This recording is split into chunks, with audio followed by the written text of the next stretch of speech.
আবারও মমতা বন্দ্যোপাধ্যায়ের মিথ্যাচারের পর্দাফাঁস। পরিযায়ী শ্রমিকরা ভিন রাজ্যে সুরক্ষিত।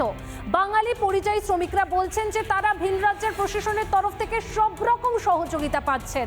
তাদের অন্য রাজ্যে যেতে হচ্ছে কারণ এ রাজ্যে কাজ নেই, পেটের টানে যেতে হচ্ছে অন্য রাজ্যে, এমনটাই অভিযোগ করছেন মালদার বাঙালি পরিযায়ী শ্রমিকরা।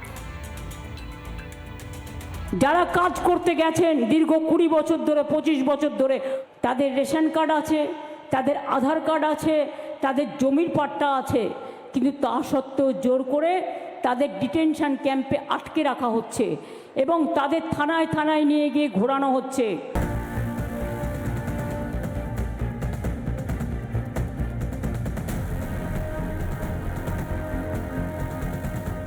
ডাহা মিথ্যে কথা যে হাওয়া তুলে মানুষকে বোকা বানানোর চেষ্টা করে যাচ্ছেন বাংলার মুখ্যমন্ত্রী, তা যে একেবারেই ভুয়ো তার প্রমাণ আরও একবার হাতে নাতে মিলল মালদহে। দিল্লি যাচ্ছি কাজ করতে, আমরা অনেকদিন ধরে কাজ করছি কোম্পানিতে, বেশ ওখানে অন্য কোনো অসুবিধা নাই, বাঙালি বলে কোনো নাই, কোনো ভেদাই নাই। আমাদের পরিযায়ী শ্রমিক আমি আহ্বান জানিয়ে যাচ্ছি, ফিরে আসুন।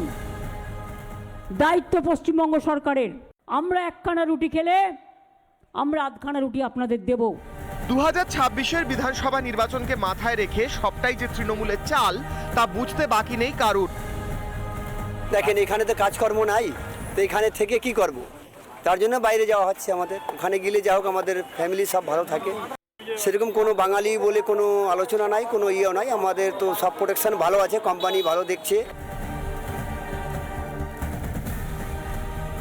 Malda town station Farakka express train, এই ট্রেন দিল্লি যায় এবং এখান থেকে রীতিমতো প্রতিনিয়ত মালদা জেলা থেকে আরও বিভিন্ন পার্শ্ববর্তী দিনাজপুর থেকে সমস্ত জেলা থেকে আজকে কাজের উদ্দেশ্যে আজকে ভিন রাজ্যে যেতে হচ্ছে। কথা বলবো, ভাই কোথায় যাচ্ছিস কাজ করতে?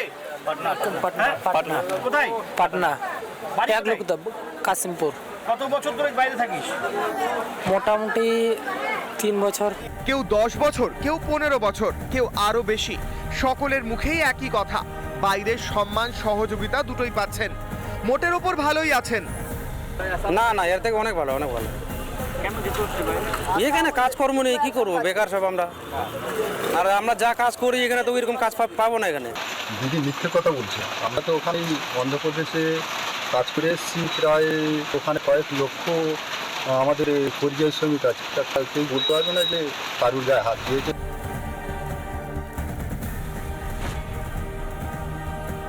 আপনাদের লজ্জা লাগে না? শুধুমাত্র বাংলা ভাষাকে বন্ধ করে বাঙালিদের ওপর অত্যাচার করছেন কিসের উদ্দেশ্যে? মমতা বন্দ্যোপাধ্যায়কে স্তব্ধ করবেন বলে? কোনোভাবে এইভাবে মমতা বন্দ্যোপাধ্যায়ের আন্দোলনকে স্তব্ধ করা যায়নি। স্বাভাবিকভাবে বাধ্য হয়ে তাদেরকে বিভিন্ন রাজ্যে যেতে হচ্ছে। এই বিষয়টিকে ঢাকা দেওয়ার জন্য একটা ন্যারেটিভ তৈরি করছে তৃণমূল কংগ্রেস, যে ভিন্ন রাজ্যে বাঙালিদের উপর অত্যাচার করা হচ্ছে। বাঙালি আবেগে সুরসুরি দিয়ে আর কত বোকা বানাবেন? সকলেই যে সব বুঝতে পারছে, 26-এ সব কড়ায় গন্ডায় বুঝে নেবে জনতা। রিপাবলিক বাংলা। নানা ধরনের কন্টেন্ট দেখার জন্য লাইক করুন, শেয়ার করুন আমাদের ফেসবুক পেজ, সাবস্ক্রাইব করুন আমাদের ইউটিউব চ্যানেল। পাশাপাশি অন্যান্য ব্রেকিং নিউজের জন্য অবশ্যই চোখ রাখুন রিপাবলিক বাংলায়।